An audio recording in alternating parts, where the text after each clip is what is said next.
Go. Maybe.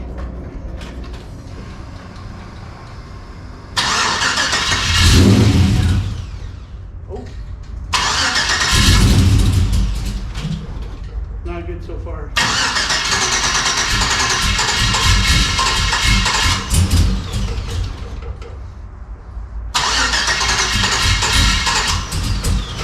Man, it's just not happy.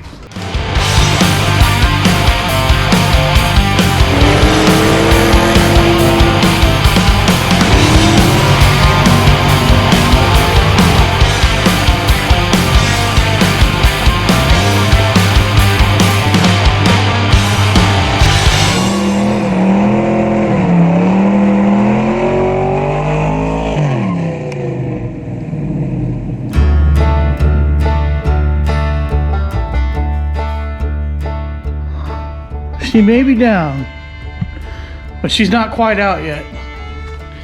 I'm gonna try a couple things here. We're kind of suspect that this engine's hurt. We don't know for sure. The reading on the cylinder pressures was about 15% from the highest cylinder, and that's somewhat in spec, somewhat out of spec, depending on what you read or where you get your sources from.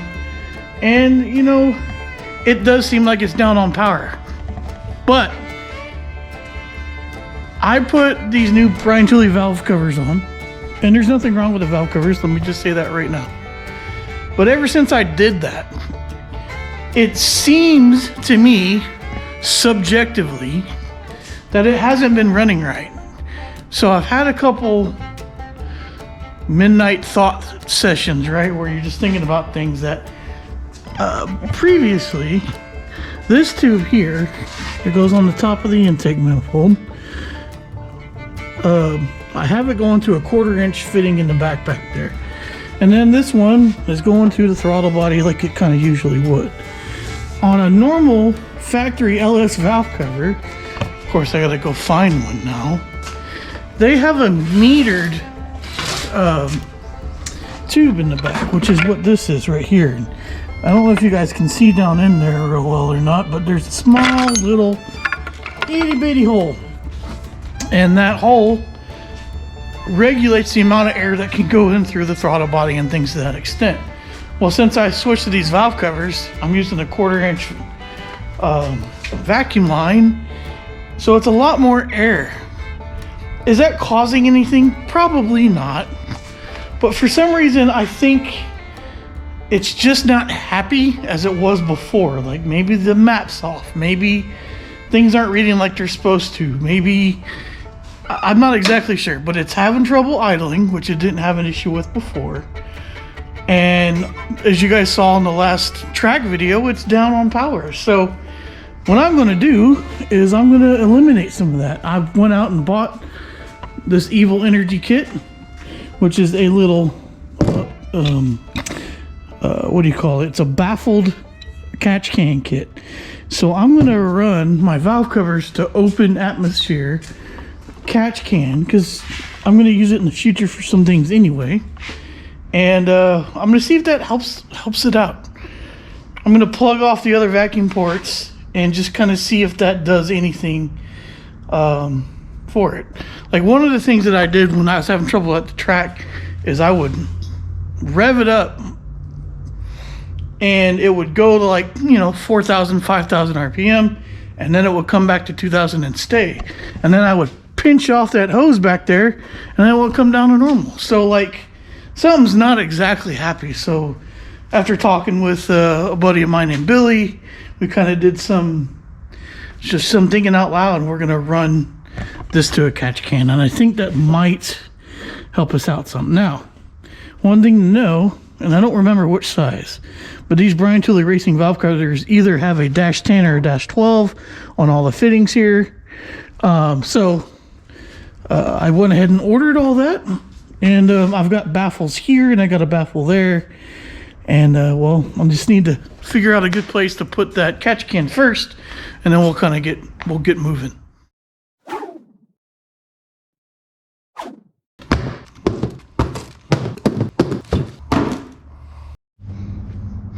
Let's look at what we got here. So I bought what they call, or what a brand I guess on Amazon is called Evil Energy, and I'm sure it's an overseas brand, but this was less than $100, and I'm actually so far pretty impressed with it. So I bought a catch can that has a breather on it, so it's open to atmosphere. The catch can itself is baffled, which means it'll let like fumes go out, but it's not going to blow oil out everywhere if it has to.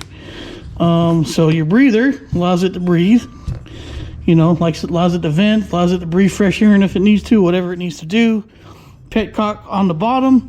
One of the things that I noticed on some reviews is they have some very similar ones to this, but your petcock doesn't screw all the way in, and this one does. So something to keep in mind. It came with these are -10 outlets here, so that's awesome. That dude's a little bit mucked up, but that's because probably I dropped it though, because I'm an idiot. 10 foot of AN line, which is awesome. And then I think it came with all of these fittings right here. I believe I ordered these separately, which are just straight fittings, which I don't know if I'm going to need them. And then these I ordered for the Brian Tooley Racing valve covers because they're a -12 to a -10 adapter, and it's an ORB, so you got an O-ring fitting there. So I found a place for it on the firewall. There's really only one good place that I can find that's going to work. I would love to have mounted it up here somewhere, but it's just not going to happen. So I'm going to mount it right here on the firewall. I already got a little marker there for one of the bolt holes. So I'm going to get to drilling and using a couple nut zerts and get it in place, and then we can kind of start working on the lines.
I went ahead and installed those -12 to -8 fittings in the heads.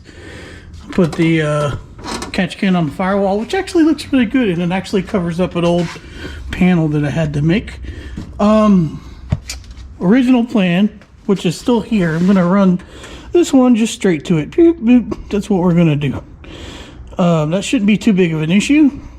The other issue, I do have an issue that I just ran into, is I'm trying to put a 90-degree on back here, and it's pretty much hitting the brake booster. I mean, there is a very, very small amount there that I might be able to get some clearance. I should probably maybe try to bolt the valve covers down and see what happens. But then again, like, that's just going to be such a pain in the butt to service that I think I'm going to change some things up. So I think I'm going to move the baffle from the back of the valve cover to the front of this valve cover, and then we'll run from here all the way back and around. Is it going to be ideal? No. And the thing is, if it's going to be longer than it would usually be, so at least with that, I can maybe change it up and shorten it later. But these you can start getting to these -10, -12 fittings, and they're expensive. So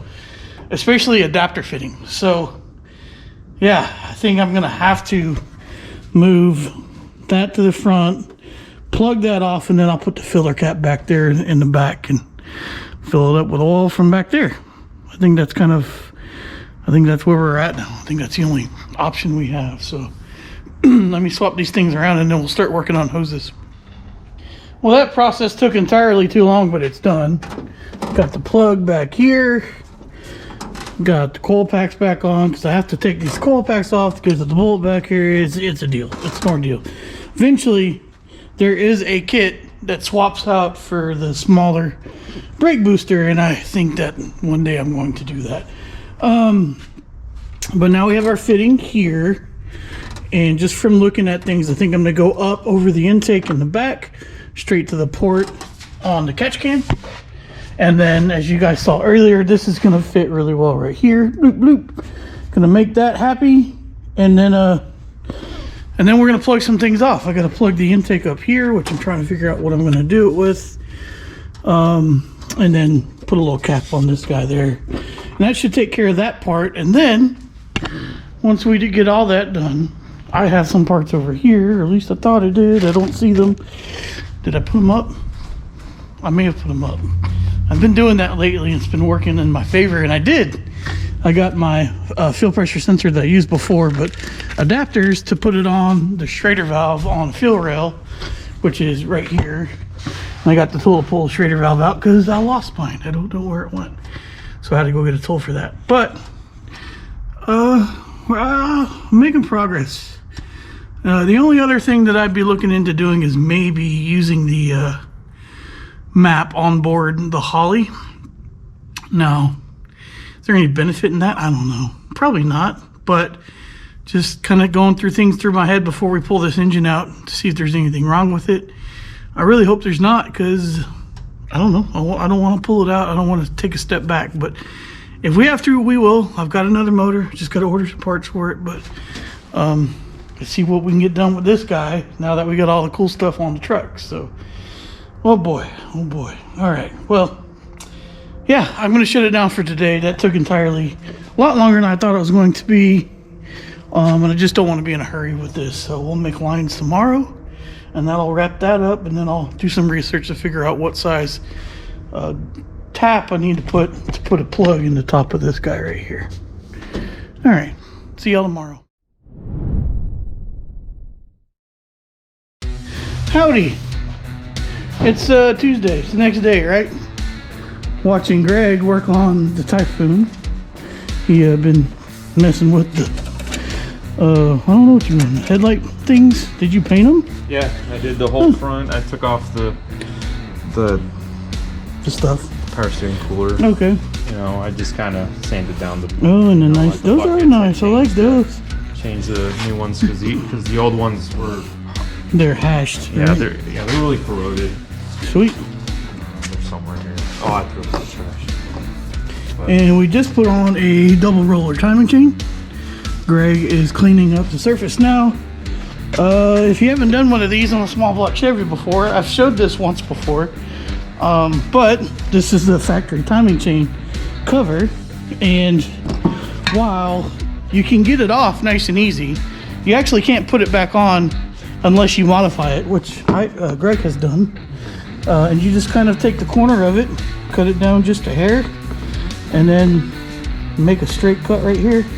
I wish I could have shown you the before, but we weren't thinking about it. But I do have a video that I can link down in the description to show you how to do this. But he's got this modified pretty good, so now he's going to clean off the gasket. And you guys are going to get a little Typhoon information today. But I'm ready, as I showed you guys last night, to make some AN lines, which is my favorite thing in the world to do. I love it so much. Not at all. I hate it. But let me get set up and we'll start making lines. Let's see how bad I can try to not screw this up. It's a bigger diameter, -10, so that should be helpful. So I got it in my vise, kind of hanging out here. I'm gonna throw some electrical tape over it because we want a fresh cut, nice and tight. All right, now carefully I'm gonna cut it down.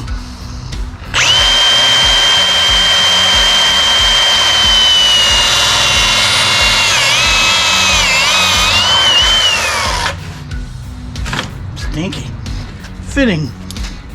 I'm gonna pull the end off and hopefully get it over here.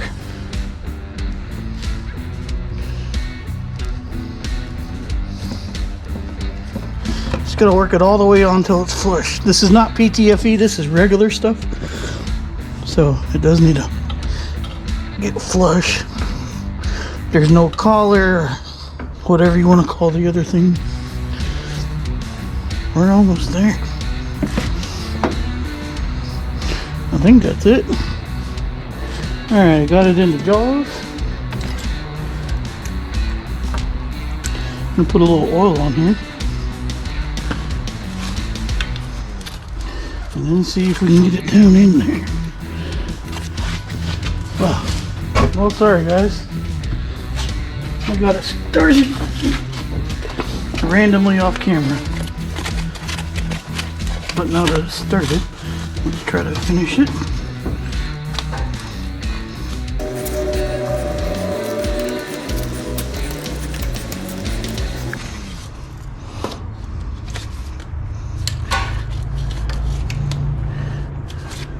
Alright, highly recommend one of these because sometimes this stuff is in between AN sizes. Like this is like 10.5 or something. And there we go. First side is done. Now I just need to do this 4 more times. So I'll catch up with you in a minute. Let's get a couple updates in, right? Timing chain on. We had to clean up a little bit threads here because the crank snout where the tool went a little too far in, but he's got that taken care of. So timing chain cover done, and he's moving on to the balancer. Probably gonna have to get a balancer installer, which I don't have. And here's what we have here. A couple, what is this? Long one, short one. So let's throw them on. All right, I'm gonna try to throw this guy underneath here. Underneath all of this. Try to get him up the other side, if at all possible.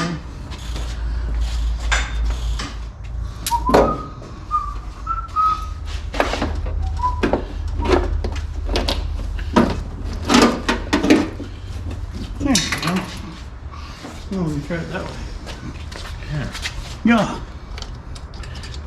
No, I went down that way. A little bit too far down that way. What I'm trying to do is make sure my black fittings are all scratched up. Yeah, that sounds like really exactly like what you're doing. Here we go.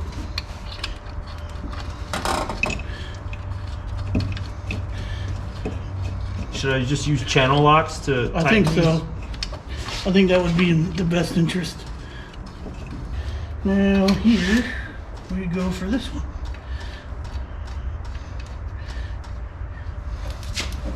There and there.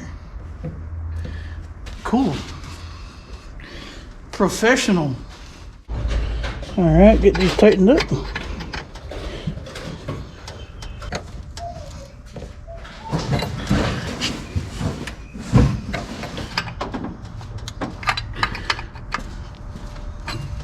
That wasn't too bad of a project, a couple hours.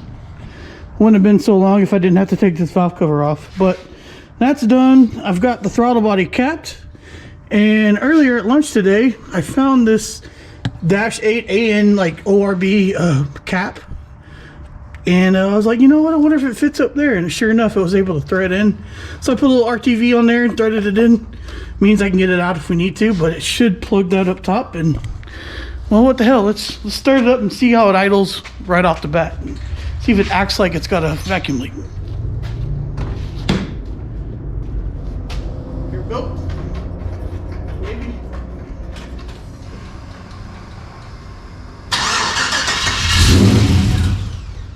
Oh. Not good so far.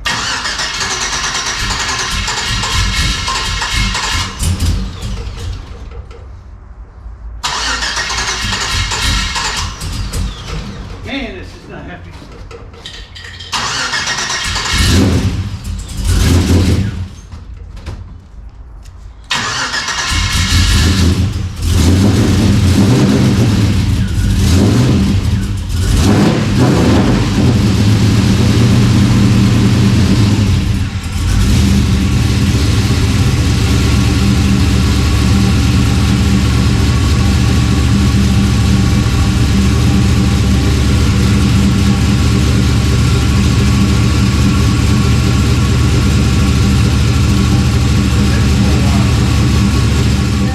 it seems happier.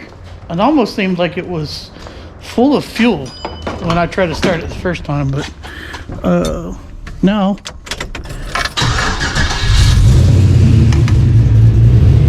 it starts up just fine. And I was having problems with it coming back down to idle before.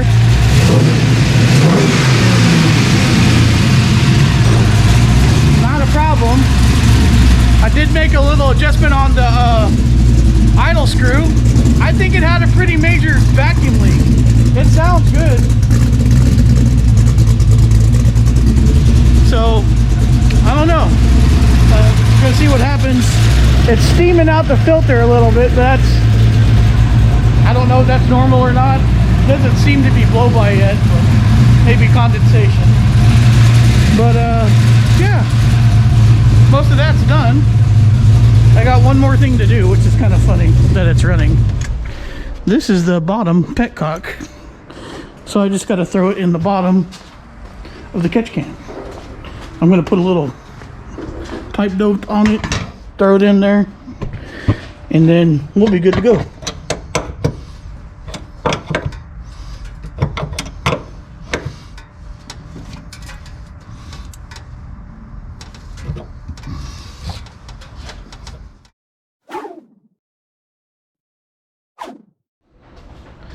Kind of got everything done that I wanted to do, but we're not going to be able to drive it today.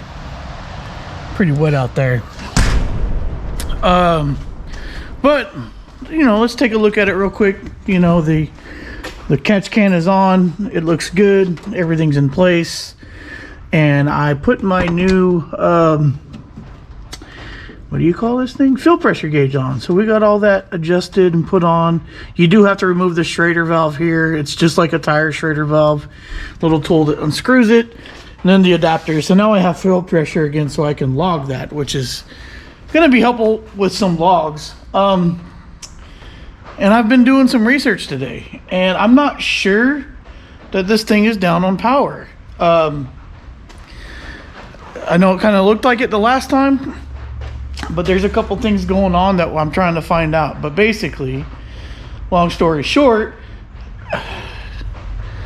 the converter is flashing about 500 RPM less than the old one was flashing, which I think is not quite to the power band where it needs to be, which means it's somebody basically described it online, and I kind of agree with their theory, is it's trying to get that drive shaft speed up to be able to get it back up into the RPM to keep going. So I did some looking on the data logs, and like from like real close RPMs, like 4,200 to like 5,800 RPM, this thing actually did it in a little bit quicker time frame, like actually a lot quicker time frame. So I don't know if it's down on power. We might just not have enough converter in it, and that may actually not be on like a bad thing, because when I talked to Circle D about this converter, we spec'd it for nitrous, which is, nitrous is a torque multiplier. So if you spray nitrous on this engine when you leave, it's going to make the converter stall more because it's making more torque. So maybe that's by design. But anyway, it's hard to find out exactly what's going on. So we're going to go testing again this weekend, and I'm going to bring some 26-inch tires, because that should help out a little bit with that little area there, and see if it makes any sense. So we're going to try that and see how it does. We'll see if it picks up or not. I'm not sure one way or the other, but I guess we'll find out. Another thing is, I've been playing with my handy dandy laptop over here and doing some research online, and this thing's been having trouble starting, warm, cold, whatever it is. And now, you know what, probably got to go turn the battery on before I just go kick that key over. Sorry, y'all. We're back just like that. You ready? Cold start. Hasn't been started yet. Oh, man. I got ahead of myself.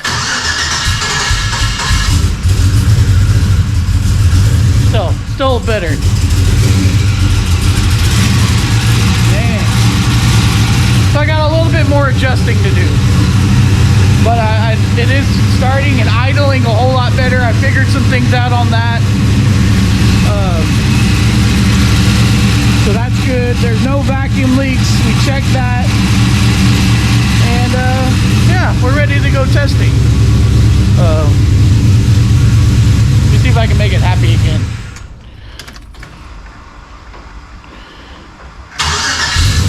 There we go. That's much better. That's what it's supposed to do. Might have to make a little bit more adjustment on the IAC valve.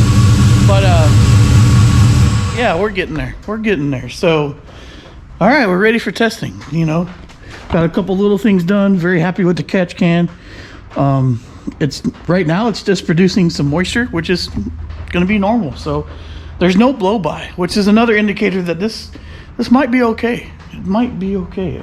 So I'm wondering if the converter is just not happy. Anyway, but we can fix that with nitrous, and we will if we have to.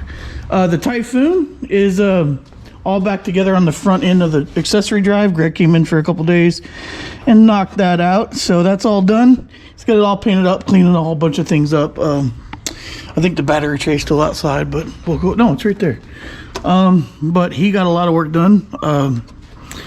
We're gonna still got some plans for this, and I'm hoping that I can spend some more time with it now that the Dakota's kind of a little bit more ironed out, and we've got the brakes done on the Nova and things like that. So, all right, so not too long of a video here, and I hope you guys enjoyed it, and look forward to taking this thing to the track this weekend with maybe Chuck and Billy. So that'll be fun to go out there with those guys. It's been a little while since we've been able to do that. All right, folks, this battery's about to die, so I need to shut it down and make this quick. If you're new to the channel, please consider subscribing and hanging out with us. We obviously have all kinds of projects, and we always have something going on. So come hang out with us. We'd love to have you. If you already are subscribed, you guys are the very best. Thank you guys so much. Check us out on Facebook and Instagram. We do our social medias only on those two platforms, and that's at the RacerX Garage. And we got a little bit of merch on our website too, which is racerxgarage.com. And that's going to be it. Wish us luck at the track, and we'll see y'all next time. Until next time, you know the deal. Y'all be good.